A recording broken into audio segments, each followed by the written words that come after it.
आंकड़े हमारे फैसला आपका और मैं हूं आपके साथ मनोज मनु। भारत की आधी आबादी के लिए आज का दिन ऐतिहासिक है। दरअसल लोकसभा में महिला बिल पर कई घंटों की चर्चा के बाद 2/3 बहुमत के साथ बिल पास हुआ। बिल के पक्ष में 454 तो विरोध में 2 वोट पड़े। अब लोकसभा में बिल पास होने के बाद कल राज्यसभा में पेश किया जाएगा। भले ही विपक्षी पार्टियों की तरफ से महिला बिल को समर्थन दिया गया हो, लेकिन सियासत भी खूब हो रही है। आरक्षण के अंदर आरक्षण की मांग और क्रेडिट की लड़ाई को लेकर, यानी कि श्रेय की लड़ाई को लेकर वार पलटवार हो रहा है। यूपीए सरकार में जब महिला आरक्षण बिल आया था तो उसमें क्या था, एनडीए सरकार में जब यह बिल आया है तो उसमें क्या है, दोनों की तुलना आपके सामने हम रखेंगे। किसने क्या कहा यह भी आपको बताएंगे, लेकिन सबसे पहले उस क्षण को देखिए जब लोकसभा में महिला आरक्षण बिल पास हुआ। अद्यतन मत विभाजन का परिणाम इस प्रकार है। हाँ 454, 454, 454, ना 2। प्रस्ताव की कुल सदस्य संख्या के बहुमत द्वारा सभा के उपस्थित और मतदान देने वाले सदस्यों के कम से कम 2/3 बहुमत द्वारा पारित हुआ। अब सभा विधेयक पर खंडवार विचार करेगी। लोकसभा में इस बिल के पारित होने के पहले हर राजनीतिक पार्टी के नेताओं ने अपना अपना पक्ष रखा, यानी कि सभी राजनीतिक पार्टियों को बोलने का मौका मिला। किसी ने पक्ष में तो किसी ने विरोध में बात कही। किसी ने कहा कि संशोधन होना चाहिए क्योंकि यह जरूरी है, यानी कि आरक्षण में आरक्षण होना चाहिए। ज्यादातर राजनीतिक पार्टियां जो कि विपक्ष की थी, उन्होंने ओबीसी के आरक्षण की बात कही और इस बिल को लेकर जितनी भी बातें की हैं उसको समाहित करते हुए देश के गृह मंत्री अमित शाह ने बिल के समर्थन में कई सारी बातें कही। वो बातें क्या थी, सुनिए। माननीय अध्यक्ष जी, इसके साथ महिलाओं के अधिकार की एक लंबी लड़ाई का अंत हो जाएगा और जिसकी कल्पना इस G20 की बैठक में सम्माननीय नरेंद्र भाई ने समग्र विश्व के सामने रखी, वुमन लेड डेवलपमेंट, उसके नए युग के श्री गणेश इसी बिल से होने जा रहे हैं। क्योंकि अब इस देश की माता, इस देश की मातृशक्ति, इस देश की बेटी न केवल नीतियों के अंदर अपना हिस्सा पाएगी, नीति निर्धारण करने में भी अपने पद को सुरक्षित कर पाएगी। माननीय अध्यक्ष जी, कुछ पार्टी के लिए महिला सशक्तिकरण एक पॉलिटिकल एजेंडा हो सकता है। कुछ पार्टियों के लिए महिला सशक्तिकरण, माननीय अध्यक्ष जी, एक राजनीतिक मुद्दा हो सकता है। कुछ पार्टियों के लिए महिला सशक्तिकरण का नारा ये चुनाव जीतने का एक हथियार हो सकता है, परंतु मेरी पार्टी और मेरे नेता नरेंद्र मोदी जी के लिए महिला सशक्तिकरण राजनीतिक मुद्दा नहीं है।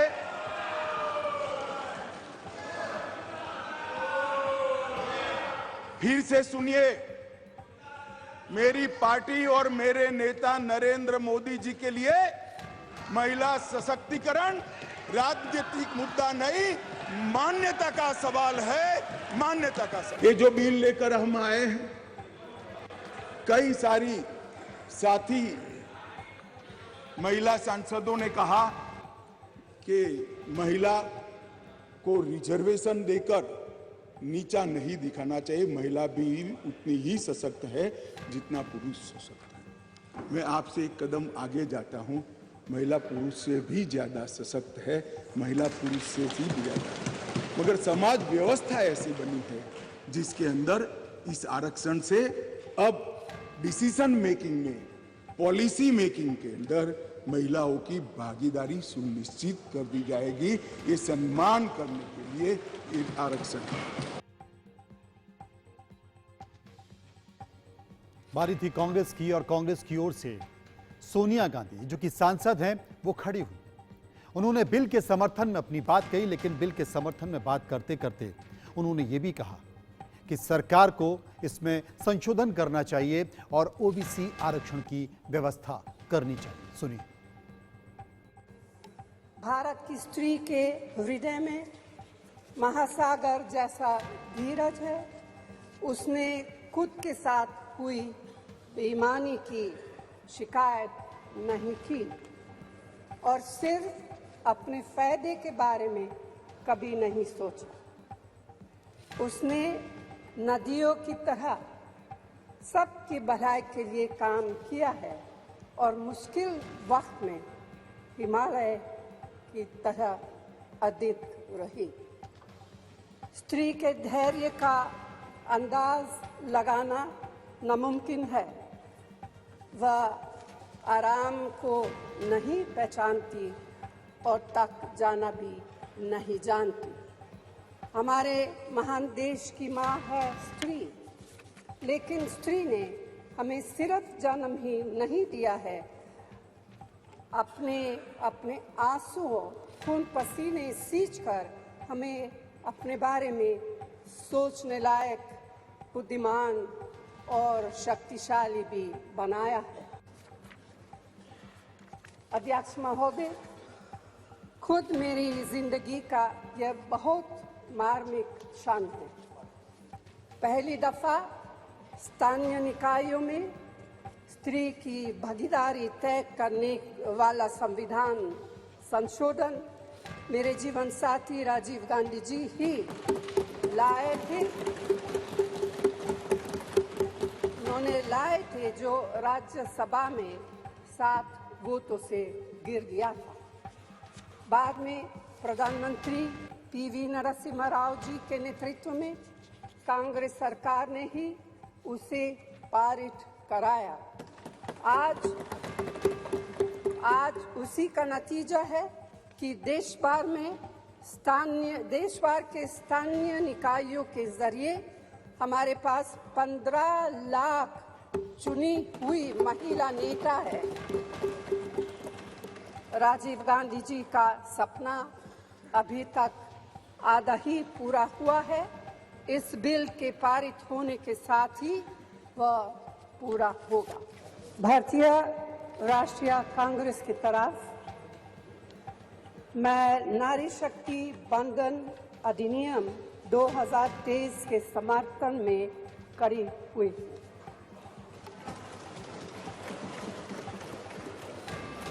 धुएं से भरी हुई रसोई से लेकर रोशनी से जगमगाती हुई स्टेडियम तक भारत की स्त्री का सफर बहुत लंबा है, लेकिन आखिरकार उसने मंजिल को छू लिया है।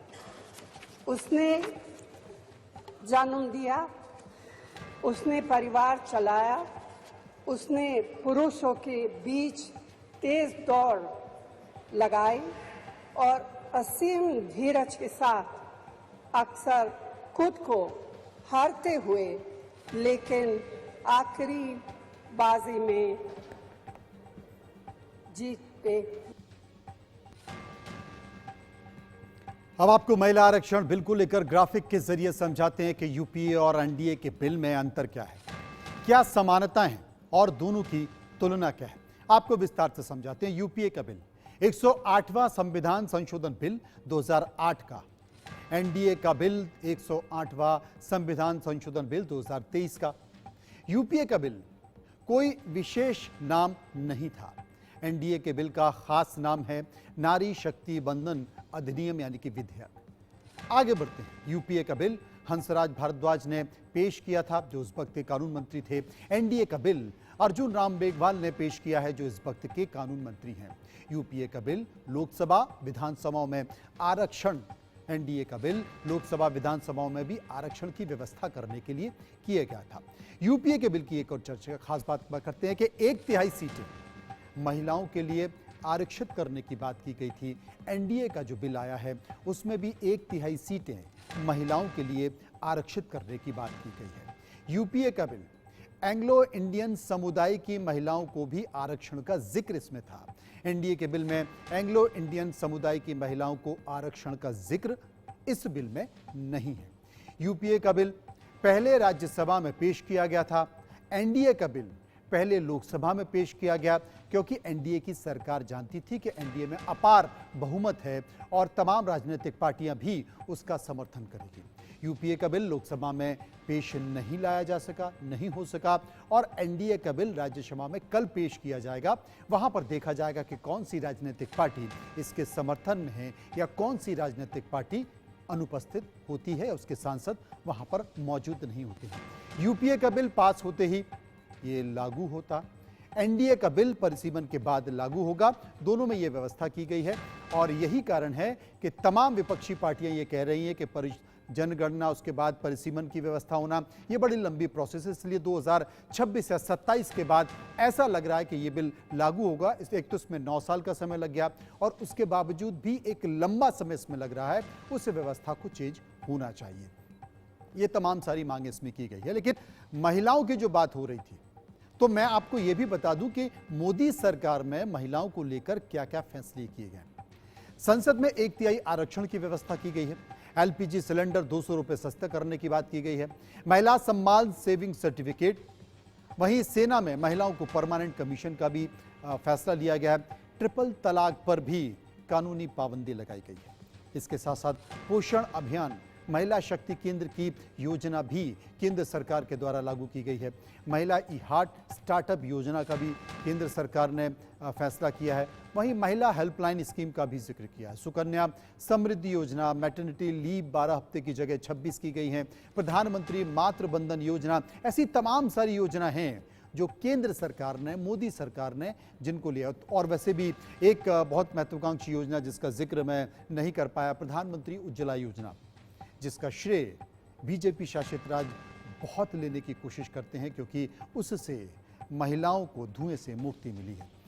सीधे चलेंगे, हमारी सहयोगी महिमा इस वक्त हमारे साथ मौजूद हैं। वो संसद में मौजूद रही, संसद में अपनी आंखों से वो पूरी कार्रवाई देखी, उस कार्रवाई को समझा, तमाम सांसदों से बात की, राजनीतिक दलों से समझने की कोशिश की। महिमा, भारतीय राजनीति में क्या इस फैसले को मील का पत्थर कहें और आने वाली राजनीति में ये एक बड़ा संकेत देगी? बिल्कुल मनोज जी, देखिए इसको माइलस्टोन कहना गलत नहीं होगा। सबसे पहली बात कि एक हिस्टोरिक मोमेंट है जो आपने और मैंने, सौभाग्य है कि ये देखने का मौका जरूर मिला, क्योंकि मैं सुन रही थी जिस तरीके से बहुत सटीक तरीके से आप समझा रहे थे कि आखिर यूपीए के जो ये बिल लेके आई थी उसमें क्या डिफरेंस था और एनडीए में क्या डिफरेंस था। लेकिन ये भी समझना बहुत जरूरी है कि आज सत्ता पक्ष और विपक्ष दोनों ही, जब वुमेन रिजर्वेशन बिल की बात आती है तो दोनों ही सत्ता पक्ष और विपक्ष जो थे वो साथ थे, सहमति में थे।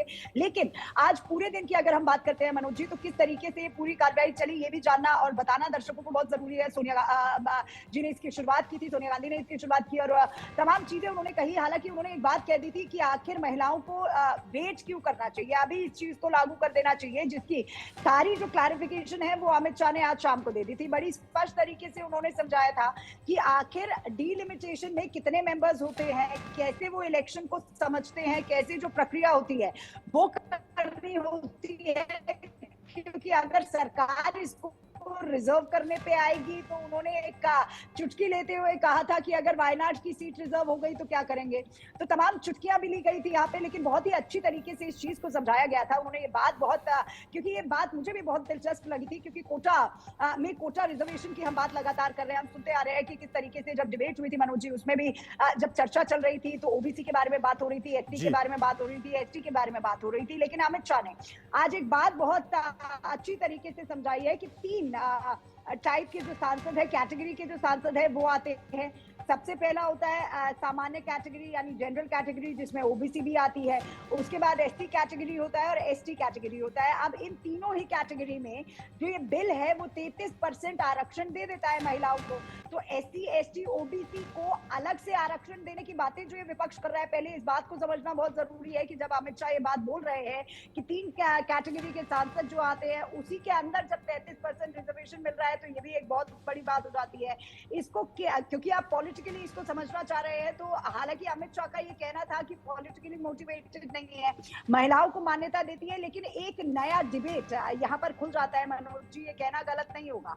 अगर इंडिया का रिकॉर्ड उठा के देखते हैं तो कई तमाम सीरीज भी इस पर बनी है कि किस तरीके से महिलाओं को एक पोस्टर बैनर के तौर पे यूज किया जाता है, रबर स्टैंप के तौर पे यूज किया जाता है। अब क्या, क्योंकि प्रधान खत्म होना है, करप्शन को खत्म होना है, अब इस बिल के आने से, हालांकि गणेश चतुर्थी पे इस बिल को इंट्रोड्यूस किया गया था, तमाम कयास जो है विपक्ष की तरफ से लगाए भी गए थे कि आखिर ऐसा क्यों है और क्यों। बिल्कुल आपने सही कहा महिमा, बिल्कुल सही कहा, लेकिन यहाँ की तस्वीर अलग है। ये देश की संसद होती है, तमाम राज्यों में जो पंचायत या जनपद प्रतिनिधि होते हैं वो महिलाएं तो चुनकर आती हैं, लेकिन उनके पति वहां की सभाओं में, वहां की बैठकों में अधिकारियों के साथ बैठते नजर आते हैं। लेकिन संसद में ऐसा नहीं हो पाएगा, क्योंकि संसद में जो महिला चुनकर आएगी वही बैठेगी और संकेत वहीं से निकल कर आएगा। अजय जांड्याल जम्मू से हमारे साथ मौजूद हैं, उनके साथ खास मेहमान भी होंगे। अजय, मैं आपके पास आऊंगा, लेकिन उसके पहले संसद में राहुल गांधी ने क्या कुछ कहा, एक बार ये दर्शकों को सुनाना चाहते हैं। मतलब हमारे जो इंस्टीट्यूशंस हैं उनमें ओबीसी की भागीदारी कितनी है, ये सवाल मैं पूछ रहा था। और मैंने अलग अलग इंस्टीट्यूशंस में थोड़ा रिसर्च किया।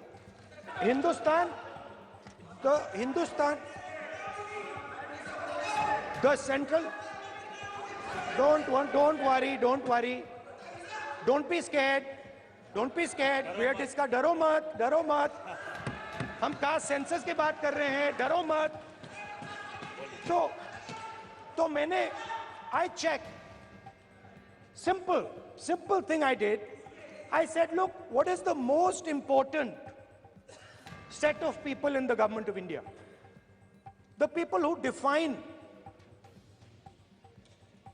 how this country is governed. Of course, Lok Sabha and Vidhan Sabha, but beyond that, they are the 90 secretaries of the government of India. 90 people, secretaries, are responsible for managing the core of the government of India. And I asked myself the question, how many of the 90 people come from the OBC community? And I was shocked and shattered by the answer. मैंने ये सवाल पूछा कि ये जो 90 secretary हैं, ये जो हिंदुस्तान की सरकार को चलाते हैं, जो बजट को चलाते हैं, इनमें से ओबीसी कितने हैं? नरेंद्र मोदी जी प्रधानमंत्री हैं, ओबीसी के लिए काम करते हैं। मैंने ये सवाल पूछा। मैं आपको जवाब देना चाहता हूं, हिंदुस्तान के सेक्रेटरीज 90 में से सिर्फ 3 ओबीसी से हैं।